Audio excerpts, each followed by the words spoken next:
Hello ఎట్లానే అజ్ఞాసుడు దేవుడు నువ్వు అచ్చిరా కూర్చుండు మంచిగా ఉండాలి, నీకు కూడా మంచిగా ఉండాలిరా. హలో అచ్చిరా ఇప్పటికి లోపలికి నువ్వు ఎప్పుడు బిడ్డా? నేను ఎక్కడైనా భజనలకు పోతానే సరే ఓకే అట్లయితే అట్లే బాప అంటే నువ్వు బాధపడాలి. సరే నీకు వినబుద్ధి ఉంటే ఇక్కడ కూర్చుని సరే ఓకే బాధని కాదా తను లేచిపోతుంది. సరేనే అట్లయితే అట్లే ఓకే నేను అప్పటి నుంచి అంటున్నా నేను అందు గురించి ఏం అవసరం ఉన్నది.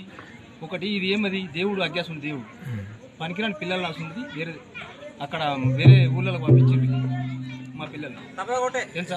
నేను అందు గురించి నువ్వు చెప్పేది విన్నావా? ఏం బాధపడదు ఆడ కూర్చుని పోనీ అదేనే నేను పోతానే నేను నేను లొల్లి పెట్టుకుంటాలే.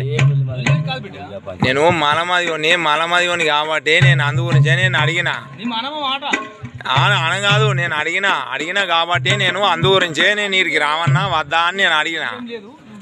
సరే సరే ఓకే ఓకే బాపు అంత ఓకే మంచిది. సరే సంతోషం. ఇప్పుడు ఏమైంది అంటే ఇప్పుడు మేము లేచిపోతాం మీరు చెయ్యి. అద్దు అట్లా అద్దు బాపు.